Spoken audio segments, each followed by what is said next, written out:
بسم اللہ الرحمن الرحیم۔ ڈسکور اوریجنل کے معزز ناظرین، السلام علیکم۔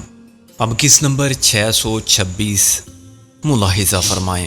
میدان صاف ہو گیا تو حوالدار نے اپنی حکمت عملی پر نئے سرے سے غور کیا۔ باقی سب لوگوں کو بلا لو۔ کیوں؟ اب کیا ہے؟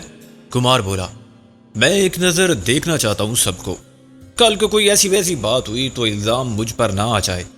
حوالدار نے عیاری سے کہا، علاقے میں مشکوک افراد کی آمد و رفت پر نگاہ رکھنی پڑتی ہے، ان میں کوئی مشکوک آدمی نہیں، وہ یہ فیصلہ کرنا میرا کام ہے، میں تصدیق کروں گا۔ ان لوگوں کے پاس اپنی شناخت کا ثبوت ہونا چاہیے، لوگ مجھے جانتے ہیں اور یہ میرے مہمان ہیں، کیا یہ کافی نہیں؟ کمار اڑ گیا، یہ غیر ملکی ہیں، ان کے پاسپورٹ۔ اس کی بات ختم بھی نہیں ہوئی تھی کہ ایک جس لگا کے اے ایس پی باہر آ گرا۔ انہیں تھانے لے جاؤ، پکڑ لو انہیں، یہ سب دہشت گرد ہیں، اس نے چیخ کر کہا اور منہ کے بل لیٹ کے ایک دم پلٹ گیا۔ میں ایک اے ایس پی ہوں، یہ میرا حکم ہے۔ حوالدار ایک جھٹکے سے اٹھ کھڑا ہوا، اس کا چہرہ ایک سوالیہ نشان بن گیا تھا۔ میں نے سکون سے کہا، آرام سے اپنی جگہ پر بیٹھ جاؤ۔ حوالدار کو ایک اور جھٹکا لگا۔ تم؟ دروازے کے پیچھے سے نازو نمودار ہوئی، ہماری طرف دیکھے بغیر اس نے ریوالور کا رخ اے ایس پی کے سر کی جانب کر دیا، جو ایک صوفے کے نیچے گھس کے دیوار سے جا لگا تھا۔ میں نے چلا کر کہا، یہ کیا کر رہی ہو؟ گولی مت چلانا، لیکن نازو نے سائلنسر والے ریوالور سے فائر کر دیا۔ گولی صوفے سے گزر کے کہیں دیوار میں پیوست ہو گئی تھی۔ اے ایس پی دہشت زدہ ہو کے بلبلایا اور صوفے کے نیچے سے نکل آیا۔ مجھے معاف کر دو، میں پاگل ہو گیا تھا، غلطی ہو گئی تھی مجھ سے، مجھے مت مارو۔ وہ نازو کے پیروں میں لوٹنے لگا۔ نازو نے اس کی پسلیوں میں ٹھوکر ماری۔ اٹھ کے مرغا بن جاؤ۔ اے ایس پی نے بڑی تیزی سے تعمیل کی اور اسکول کے بچوں کی طرح کان پکڑ لیے۔ نازو اس پر یوں بیٹھ گئی جیسے وہ اسٹول ہو۔ میں نے حوالدار سے دوبارہ کہا، میں نے تم سے کہا تھا کہ بیٹھ جاؤ، تم ابھی تک کھڑے کیوں ہو؟ یہ کیا چکر ہے؟ حوالدار نے بیٹھتے ہوئے کہا، کیا یہ واقعی اے ایس پی صاحب ہے؟ اور تم تو؟ میں نے اس کے سامنے بیٹھ کے کہا، سب سوالات بھول جاؤ، یہ بتاؤ خاموشی کے بدلے کیا قبول کرو گے، معاوضہ یا موت؟ کیا مطلب؟ فیصلہ کرو جلدی، ہمیں جانا ہے۔ میں نے کہا۔ غالب ڈرامائی طور پر ریوالور کے ساتھ قریب آیا اور میری طرف یوں دیکھنے لگا جیسے تختہ دار پر کھڑا ہوا جلاد لیور کھینچنے کے لیے جیلر کے اشارے کو دیکھتا ہے۔ حوالدار کے ماتھے پر پسینہ آ گیا۔ میں کچھ نہیں چاہتا، بس مجھے جانے دو۔ اے ایس پی کی ٹانگیں جواب دے گئیں، وہ فرش پر لڑک گیا۔ نازو بڑی پھرتی سے اٹھ کھڑی ہوئی۔ کیا تکلیف ہے آخر تمہیں؟ آرام سے بیٹھنے بھی نہیں دیتے۔ اے ایس پی پھر مرغا بن گیا۔ نازو پھر اس کی کمر پر ٹک گئی۔ نازک اندام نازو بہت ہلکی پھلکی تھی، مگر اے ایس پی کو مرغا بننے کی پریکٹس نہیں تھی۔ ذرا سی دیر میں اس کی ٹانگیں کپ کپانے لگی تھی۔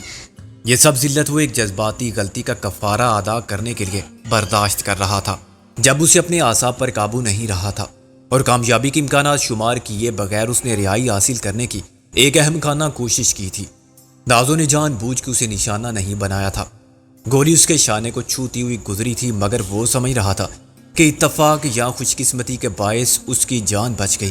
وہ موت کی دہشت کا شکار تھا۔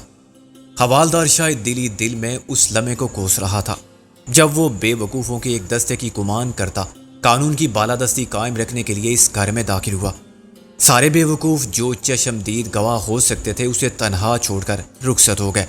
اب وہ اپنی عقل مندی کا نمونہ عبرت بنا بیٹھا ہے، اور عقل بھی کسی بھینس کی طرح رسا توڑا کے گھاس چرنے کے لیے جانے پر آمادہ ہے۔ غالب بولا، حوالدار صاحب فیصلہ نہیں کر پا رہے ہیں۔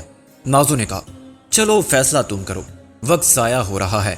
غالب نے سر ہلایا، ان کو پیک کر کے ساتھ رکھ لیتے ہیں۔ کتنے ٹکڑے ہوں گے؟ میں نے کہا، دیکھ لو، ڈبے چھوٹے ہیں، 8-10 پیس بنا لو۔ حوالدار کی حالت غیر ہو گئی۔ میں ہاتھ جوڑتا ہوں، میری توبہ، میرے باپ کی، چچا کی، تایا کی توبہ، مجھے جانے دو۔ میں نے اسے ایک جھٹکے سے سیدھا کھڑا کر دیا۔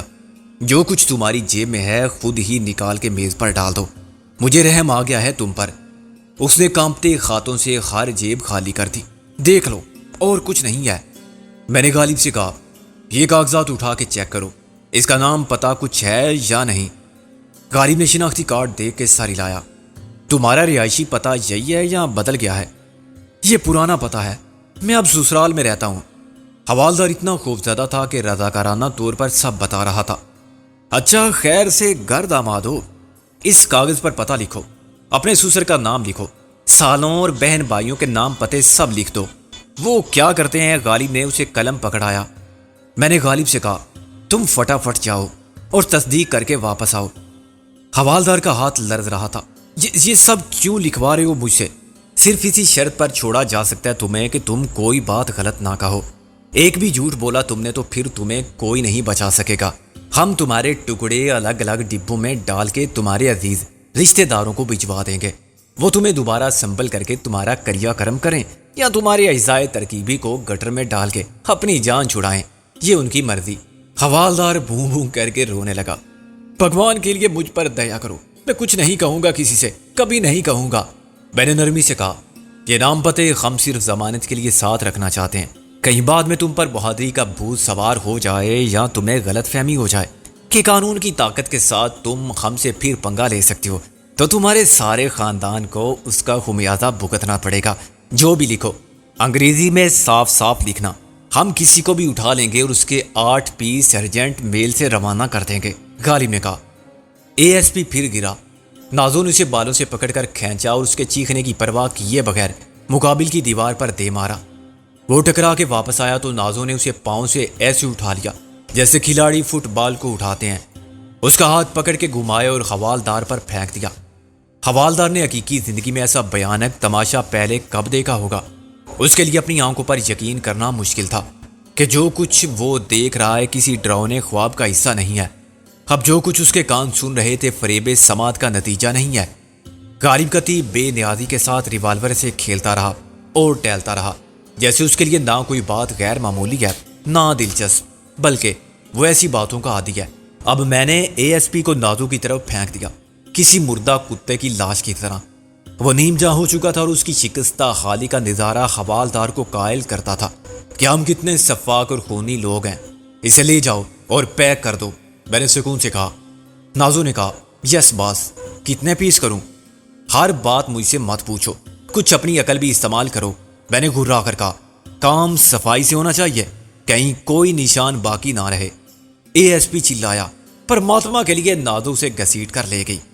حوالدار نے پھٹی پھٹی آنکھوں سے ایک اے ایس پی کو پیکنگ کے لیے جاتا دیکھا۔ اس کا سارا بدن لرزنے لگا۔ میں نے دیکھا کہ اس کی پتلون تک گیلی ہو چکی ہے تو مجھے اس پر ترس آیا۔ ہمارا ڈرامہ ضرورت سے زیادہ ظالمانہ ہو گیا تھا، مگر یہ سب خود حفاظتی کے انتظام کا حصہ تھا۔ اس کے لیے قلم کا پکڑنا بھی مشکل ہو رہا تھا، مگر وہ مجبور تھا اور لکھتا جا رہا تھا۔ آنسو اس کی آنکھوں سے گرتے جا رہے تھے۔ غالب نے گھڑی دیکھ کر برا سا منہ بنایا۔ کیا مصیبت ہے، تیز ہاتھ نہیں چلا سکتے؟ مجھے ان سب سے مل کے بھی آنا ہے۔ حوالدار نے پرچہ آگے بڑھا دیا۔ یہ لو۔ غالب نے اس پر ایک نگاہ ڈالی اور پھر حوالدار کی طرف دیکھا۔ خبیث، ایک نام نہیں لکھا ہے نا تم نے؟ خوف نے حوالدار کی عقل کو مفلوج نہ کیا ہوتا تو وہ سوچتا کہ یہ بات غالب کو کیسے معلوم ہو سکتی ہے، اور اپنی بات پر قائم رہتا کہ فہرست مکمل ہے، مگر چور کے پاؤں نہیں ہوتے۔ میں نے بس اپنی بہن کا نام پتہ نہیں لکھا ہے، اسے چھوڑ دو، وہ پہلے ہی بہت دکھی ہے۔ غالب نے کچھ سوچ کے سر ہلایا۔ اچھا، لیکن باقی سب کے بارے میں جو کچھ تم نے لکھا ہے 100% درست ہونا چاہیے۔ حوالدار نے ہاتھ جوڑے۔ اب معلوم کر لو۔ میں نے کہا اچھا، تم اندر چلو۔ وہ اٹھ کھڑا ہوا اور میں نے اسی آخری بیڈ روم سے متصل غسل خانے میں بند کر کے باہر سے کنڈی لگائی، لیکن اس طرح کہ وہ 2-4 مرتبہ دروازے کو ہلاتا تو سوراخ کے کنارے پر ہٹکی ہوئی کنڈی کا سر الگ ہو جاتا۔ میں نے وہیں سے چلا کے کہا تم گئے نہیں ابھی تک؟ غالب نے چلا کے جواب دیا بس جا رہا ہوں، ذرا اپنے اے ایس پی صاحب کی پیکنگ میں مدد کر رہا تھا، پیکٹ بھی ساتھ لے جانا۔ اچھا، تم وردی والے کا خیال رکھنا، وہ بھاگ نہ جائے۔ فکر مت کرو، میں یہیں بیٹھا ہوں، میں نے کہا۔ میں کچھ دیر کمرے میں سیٹی بجاتا رہا اور گانے کی کوشش کرتا رہا۔ مجھے یقین تھا کہ باتھ روم میں قید حوالدار نے میری اور غالب کی گفتگو کا ہر لفظ سنا ہوگا، اور اب تک اسے یقین آ گیا ہوگا کہ غالب کی واپسی تک میں ساتھ والے کمرے میں موجود رہوں گا۔ چنانچہ اس کے حق میں یہی بہتر ہوگا کہ وہ سکون سے بیٹھ کے بھگوان سے جیون کی پرارتھنا کرے۔ غالب اور کمار نے روانگی کی تیاری شروع کر دی تھی اور میں ان کی آوازیں سن سکتا تھا۔ کسی بات پر کمار نے پارو کو ڈانٹا۔ اتنا ڈر لگتا ہے تو آئی کیوں تھی میرے ساتھ؟ جب دیکھو رونا پیٹنا آنسو بہانا، کانپنے لگتی ہے، بے ہوش ہونے لگتی ہے موقع محل دیکھے بغیر، آخر یہ بھی تو لڑکیاں ہیں۔ پھر نازو نے کمار کو ڈانٹا، مت پریشان کرو اسے، معلوم ہے تم کتنے بڑے سورما ہو، گل نے بھی کہا پہلے میں بھی بزدل تھی، پھر سب کے ساتھ رہی تو دل سے ڈر نکل گیا۔ میں نے کمرے میں بجلی سے چلنے والا ایک ریڈیو گرام دیکھا جو پہلے بہت مقبول تھا اور امیروں کے ڈرائنگ روم میں ہی میں نظر آتا تھا۔ یہ جرمنی کا بہترین پالش کی ہوئی لکڑی کے کیبنٹ والا ریڈیو گرام تھا جو دیوار کے ساتھ 4 ٹانگوں پر بڑی شان و شوکت کے ساتھ کھڑا ہوا تھا۔ اس میں 4 بینڈ کے ریڈیو اور ریکارڈ پلیئر کے لیے 6 اسپیکر تھے، چنانچہ اس کی آواز واقعی شاندار تھی۔ میں نے وہاں ریکارڈ کے البم میں سہگل، خورشید اور لتا کے LP ریکارڈ دیکھے اور ایک ریکارڈ بجانے کی کوشش کی۔ لتا کی مدھر علم کے بھرپور تاثر میں ڈوبی ہوئی فریاد جیسے رابعہ کی آواز بن گئی۔ تم نہ جانے کس جہاں میں کھو گئے، ہم بھری دنیا میں تنہا ہو گئے۔ میں نے ریکارڈ پر سے سوئی ہٹا لی اور ریڈیو کو آن کر دیا۔ غالب نے دروازے سے سر نکال کے سیٹی بجائی اور مجھے انگلی سے اشارہ کر کے بلایا۔ میں دبے پاؤں دروازے کی طرف بڑھا۔ چلو، سب گاڑی میں بیٹھ چکے ہیں۔ غالب نے سرگوشی میں کہا باہر کوئی دیکھ تو نہیں رہا ہے؟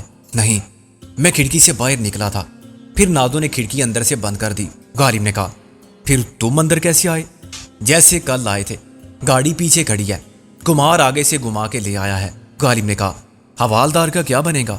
کچھ نہیں، وہ خود ہی نکل آئے گا باہر جب اسے یقین آ جائے گا کہ گھر میں کوئی نہیں ہے سوائے ریڈیو کے۔ کسی کی آواز سنائی نہیں دے گی تو سمجھ جائے گا کہ ہم اسے بے وقوف بنا کے نکل گئے۔ ابھی کچھ دیر تو وہ ریڈیو سنتا رہے گا، غالب بنسا اس وقت تک ہم بہت دور نکل جائیں گے۔ میں نے کہا ویسے بھی حوالدار اتنا ڈر گیا ہے کہ یہاں سے فرار ہوگا تو خدا کا شکر ادا کرے گا۔ ہاں، خوش قسمتی سمجھے گا کہ سالم 1 پیس میں واپس جا رہا ہے اور اپنے پیروں پر چل کے 8 پیس میں ڈاک سے نہیں۔ میں اور غالب باری باری عقبی حصے کی دیوار کے اوپر سے گلی میں اتر گئے۔ کار کے اگلے حصے میں کمار کے ساتھ پارو اور کھڑکی سے لگی ہوئی نازو بیٹھی تھی، ان کے پیچھے گل تھی اور ASP تھا جو پشت سے سر لگائے سو رہا تھا یا آنکھیں بند کیے پڑا ہوا تھا۔ میں نے ایک دروازے سے اور غالب دوسرے دروازے سے اندر بیٹھ گئے۔ گل کنارے پر ہی رہی۔ ASP کو میں نے اپنے اور غالب کے بیچ میں رکھا۔ اللہ تیرا شکر ہے، نازو نے کہا، اس مصیبت سے نکلے۔ گل مسکرائی۔ دعا کرو اب ڈاکہ پہنچنے تک کچھ نہ ہو۔ یہ دعا تمہیں مانگنی چاہیے، پھر قبول ہوگی، دل سے نکلے گی نا، غالب بولا۔ گل نے کہا کیا تم دل سے ایسا نہیں چاہتے؟ ہمارے اور تمہارے چاہنے میں فرق ہے، غالب نے کہا۔ تم جو دعا مانگو گی اس میں فراق کا درد ہوگا اور دل مہجور کی تڑپ ہوگی۔ فضول باتیں مت کرو، گل نے جھیم کے کہا۔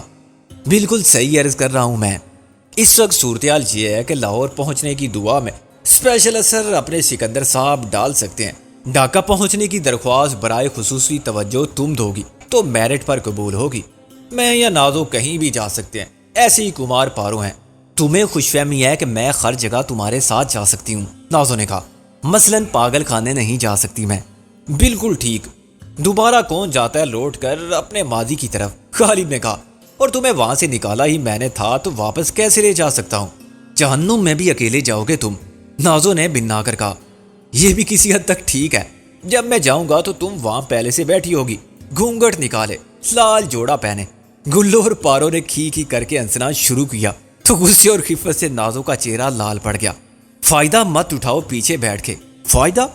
ایمان سے میں تو بڑے نقصان میں رہا، غالب مسکین صورت بنا کے بولا۔ آگے آ جاؤں پارو کی جگہ؟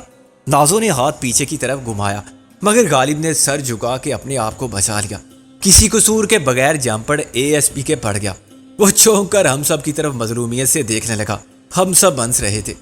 یہ بھی ہوگا میرے ساتھ، کسی وجہ کے بغیر ذلیل کیا جائے گا مجھے، اس نے مجروح لہجے میں کہا۔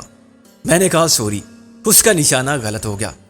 جب برے دن آتے ہیں تو یہی ہوتا ہے، اس نے خلا میں دیکھتے ہوئے کہا۔ کسی کی گالی یا گولی راستہ بدل دیتی ہے، نشانے پر جو بھی ہو محفوظ رہتا ہے، نازو نے کہا۔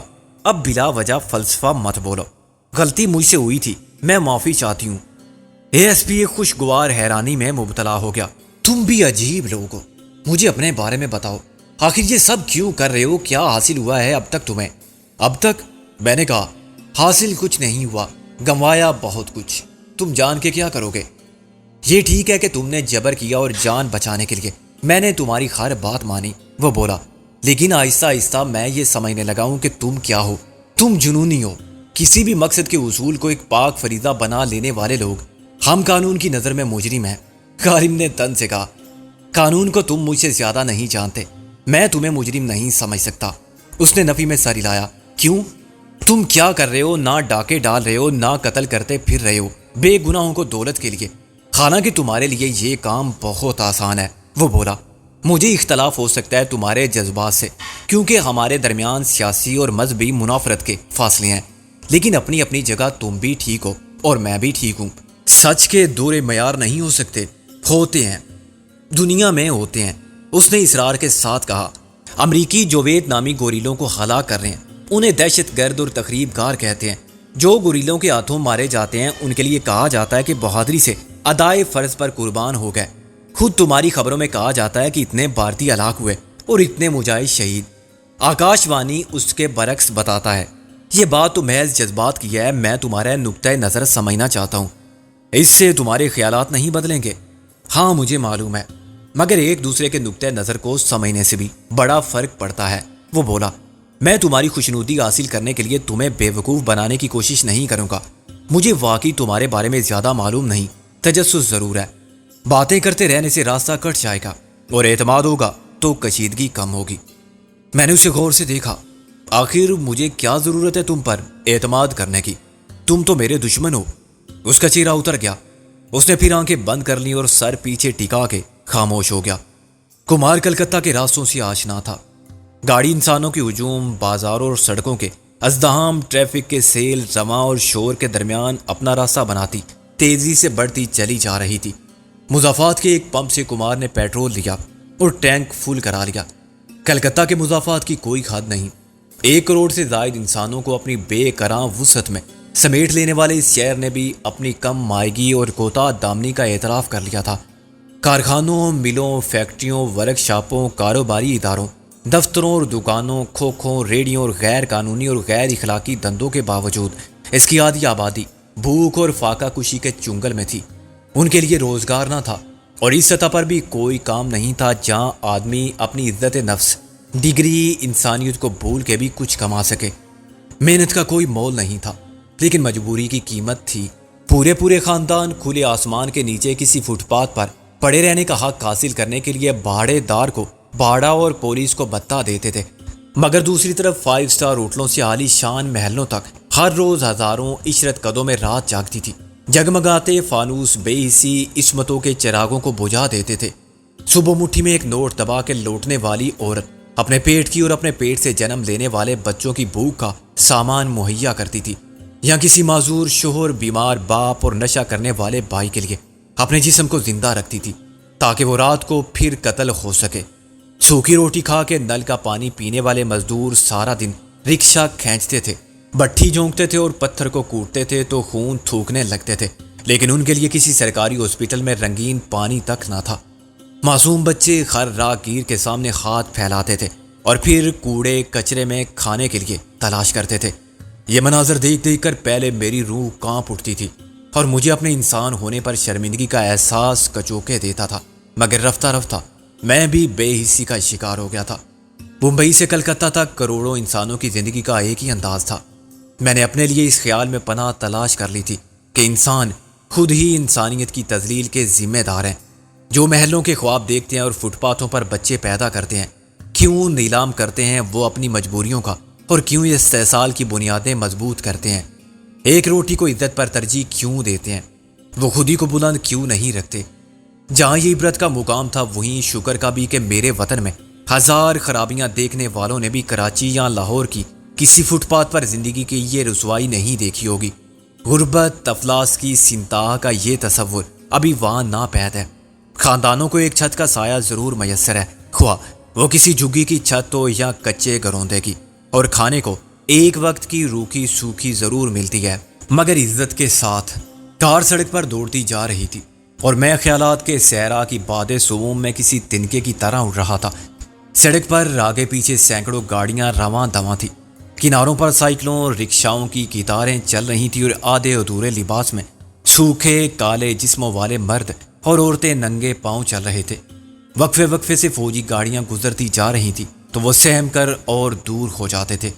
ایک جگہ سامنے سے آنے والے ملٹری کانوائے کے دیو ہیکل ٹرک نے سائیکل رکشہ میں سوار ایک مسافر کو کچل دیا تھا۔ رکشہ والا زخمی ہونے کے باوجود اپنے چرمر کھو جانے والے ذریعہ معاش کو رو رہا تھا اور مردہ مسافر کی طرح بالکل متوجہ نہ تھا۔ کانوائے رکے بغیر گزر گیا تھا۔ میں نے بھی یہ دیکھنے اور جاننے سے عملاً اجتناب کیا تھا کہ اس کے پچھلے حصے میں جنگی قیدی کون تھے۔ سڑک بہت کشادہ اور تیز رفتاری کے لیے موزوں تھی، مگر تھوڑے تھوڑے فاصلے پر ملٹری پولیس ٹریفک کو کنٹرول کر رہی تھی۔ سڑک کا ایک حصہ فوجی گاڑیوں کی آمد و رفت کے لیے وقف کر دیا تھا، چنانچہ آمنے سامنے سے آنے والی دوسری گاڑیاں نصف حصے کو استعمال کر رہی تھیں۔ کوئی ملٹری والوں سے یہ نہیں پوچھ رہا تھا کہ انہوں نے آدھی سڑک پر کیوں قبضہ کر رکھا ہے۔ کوئی اپنے شہری حقوق اور قانون کی بات نہیں کر رہا تھا۔ سب جانتے تھے کہ جنگ میں ایسا ہی ہوتا ہے۔ جو یہ جانتے تھے کہ جنگ کہاں اور کیوں ہو رہی ہے، وہ اپنی سینا کو دیکھ کر خوشی کا اظہار کرتے تھے، انگلیوں سے وی کا نشان بناتے تھے اور ہاتھ ہلاتے تھے۔ ظاہر ہے اس سے فاتح فوج کے اونٹوں کی مسکراہٹ میں اور انداز میں غرور آ جاتا تھا۔ ہم سب جو کار میں خاموش بیٹھے تھے ایک سے پرعذاب خیالوں میں مبتلا تھے، اور وہ سب دیکھنے پر مجبور تھے جو ہم کبھی تصور میں بھی دیکھتے تو ناممکن سمجھتے اور شرمسار ہوتے کہ آخر ہمارے ذہن میں ایسا رسوا کن خیال کیوں آیا۔ یہ کیسے ہو سکتا ہے کہ مشرقی پاکستان الگ ہو کے بنگلہ دیش بن جائے اور ہماری فوج میسوروں کے ہتھیار ڈال دے، وہ بھی بھارتی فوج کے سامنے۔ اس نظارے سے خوشی حاصل کرنے والا صرف ASP تھا، جو اب پہلے سے زیادہ چاقو چوبند بیٹھا ہوا تھا۔ اسے ہماری صورتوں پر اذیت دیکھ کر وہی مسرت مل رہی ہوگی جو اس کی ذلت پر ہم نے محسوس کی تھی۔ تاہم وہ خوف کی وجہ سے نہ سیاسی صورتحال پر بات کر رہا تھا اور نہ اپنی خوشی کا اظہار۔ کمار بھی بھارتی تھا، مگر وہ جذباتی طور پر کسی کے ساتھ نہ تھا، اس کا سارا مسئلہ ذاتی تھا۔ 1 گھنٹے بعد ہم نے صرف 30 کلومیٹر طے کیے، اس سے اگلے گھنٹے میں 40۔ مظفر سے گزرنے کے بعد تیسرے گھنٹے میں 50 کلومیٹر کے بعد کمار نے گاڑی کو بائیں جانب موڑ دیا۔ اب 2 بج چکے تھے۔ سائیڈ روڈ پر ٹریفک نسبتاً کم تھی اور ملٹری کی مداخلت بھی نہ تھی، چنانچہ کمار نے خطرناک حد تک رفتار تیز کا مظاہرہ کیا اور 20 منٹ بعد کار کو ایک قصبے کا بازار ختم ہوتے ہی روک لیا۔ اس وقت تک ہم مین روڈ سے 40 کلومیٹر اندر آ چکے تھے۔ ہم یہاں کھانا کھائیں گے، کمار بولا، اس کے بعد تم اسی راستے پر واپس چلے جاؤ گے۔ اور تم؟ نازو نے کہا، میں آگے جاؤں گا پارو کے ساتھ، یہاں سے دریا زیادہ دور نہیں ہے، شام تک میں پار اتر جاؤں گا۔ وہ گاڑی سے اترتے ہوئے بولا، یعنی تم نے اپنا فیصلہ نہیں بدلا؟ میں نے کہا، وہ انسا، کچھ فیصلے ایسے ہوتے ہیں ناقابل تنسیخ۔ غالب نے کہا، کیا پارو کی محبت بھی ایسا ہی فیصلہ ہے؟ کمار نے سر ہلایا، ابھی تک تو ہے، گویا تمہیں آئندہ کا یقین نہیں۔ میں نے کہا۔ اس کے جواب دینے سے پہلے پارو نے کہا، کمار اپنا فیصلہ بدل دو۔ کمار چونکا، کون سا فیصلہ؟ انتقام کا۔ کمار نے نفی میں سر ہلایا، مجھے دھمکی مت دینا پارو۔ پارو نے اداسی سے کہا، تم تو خود ہی کہتے تھے کہ میں تمہارے بغیر جی نہیں سکتا۔ ہاں مگر مر تو سکتا ہوں، سب کو مارنے کے بعد تجھے تو معلوم بھی نہیں ہوگا۔ ایسی باتیں مت کرو، مجھے ڈر لگتا ہے۔ ڈر مت، ان کے ساتھ چلی جا، میں زندہ رہا تو آ جاؤں گا، ورنہ صبر کر لینا۔ یہاں رونے دھونے کا ڈرامہ مت کر، میں جانتا ہوں سب اپنی زندگی سے بڑھ کر کسی کو کچھ نہیں چاہتے، کچھ دن میں سب کچھ بھول جاتے ہیں۔ ماں باپ بھی جوان اولاد کا صدمہ جھیل جاتے ہیں اور زندہ رہتے ہیں۔ میاں بیوی کا ساتھ چھوٹ جائے تو ساری عمر کوئی اکیلا نہیں رہتا، دوسرا ساتھی مل جاتا ہے۔ گل نے کہا، اتنے بے رحم مت بنو۔ میں نے کہا، اور ایسا ہی ہے تو تم وقت کو موقع دو، کچھ دن بعد تم بھی رکمنی کے قتل کو بھول جاؤ گے۔ مجھے معلوم ہے اس وقت سے پہلے ہی مجھے بدلہ لینا ہے، ورنہ بعد میں میرا خون سفید ہو جائے گا، میری عقل بہانے تلاش کرنے لگے گی۔ خدا کے لیے میری راہ میں دلیلوں کے کانٹے مت بچھاؤ، جاؤ اپنی اپنی زندگی کے راستوں پر۔ وہ ایک دم اٹھ کھڑا ہوا۔ ہم سب سڑک کے کنارے اس ریسٹورنٹ کے ایک گوشے میں بیٹھے تھے اور انتظار کر رہے تھے کہ بہرا ہماری طرف متوجہ ہو۔ کمار کی آواز اچانک بلند ہو گئی تھی۔ کچھ لوگوں نے سر گھما کر اسے دیکھا، پھر پارو اس کے پیچھے لپکی۔ یہ تو پاگل ہو گیا ہے، غالب نے اردو میں کہا، اور ایک بار پھر سننے والوں نے ہماری طرف دیکھا۔ جاؤ اسے پکڑ کے لاؤ، میں نے کہا۔ اچھا ٹھہرو، میں خود جاتا ہوں۔ پارو اسے روکنے میں ناکام ہو گئی تھی۔ کمار اسے ہاتھ چھڑا کے باہر نکل گیا تھا۔ نازو اور گل دکھی نظر آنے لگی تھی۔ میں نے ریسٹورنٹ سے باہر آ کے ادھر ادھر دیکھا، مگر کمار تو جیسے چھلاوا بن کے غائب ہو گیا تھا۔ بنگال میں پردے کا رواج نہیں ہے، چنانچہ ہر جگہ مرد اور عورتیں ساتھ ساتھ نظر آتے ہیں۔ بس میں، بازاروں میں، دکانوں میں، کہیں کوئی عام عورت کی طرف آنکھ اٹھا کے بھی نہیں دیکھتا۔ گل اور نازو کو سب نے دیکھا تھا، مگر پارو کا کسی نے بھی نوٹس نہیں لیا تھا۔ میں نے بہت سے افراد سے پوچھا جو وہیں موجود تھے۔ صرف ایک نے بتایا کہ ایک مرد کے پیچھے جو عورت روتی ہوئی دوڑتی رہی تھی، وہ اس کے ساتھ گھاٹ کی طرف جانے والی ٹیکسی میں بیٹھ گئی تھی۔ ٹیکسی وہاں اس رکشا کو کہتے تھے جس کے 3 پہیے ہوتے تھے اور اس میں ڈرائیور کے علاوہ 6 افراد کے بیٹھنے کی گنجائش ہوتی تھی، مگر 8-10 آسانی سے سفر کرتے تھے۔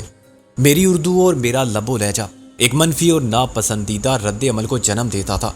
لوگ بے روخی اور کسی حد تک جارحانہ بے اتنائی کے ساتھ جواب میں پتہ نہیں کہتے تھے یا منہ پھیر لیتے تھے۔ مجھے کمار کے متعلق بتانے والا بنگالی نہیں تھا۔ میں نے کہا، گھاٹ کتنی دور ہے؟ 5 میل۔ اس نے پنجہ پھیلا کے کہا، یہاں تو مجھے کوئی ٹیکسی نظر نہیں آ رہی۔ آئے گا، ادھر سے آئے گا۔ اس نے بڑی سڑک کی طرف اشارہ کیا اور پلٹ کے نہ جانے کدھر روانہ ہو گیا۔ میں مایوس ہو کے اندر لوٹ آیا۔ میز پر دال، چاول اور مچھلی کا شوربے والا سالن رکھے ہوئے تھے، لیکن کسی نے بھی ابھی تک کھانے کو ہاتھ نہیں لگایا تھا۔ وہ سب بے چینی سے میری واپسی کے منتظر تھے۔ مجھے اکیلا واپس آتا دیکھ کر ان کی صورتوں پر مایوسی اور افسردگی کا تاریک سایہ پھیل گیا۔ کیا ہوا؟ وہ آئے نہیں؟ نازو نے کہا۔ میں تھک کر بیٹھ گیا۔ وہ ملے ہی نہیں، مل جاتے تو میں لے آتا۔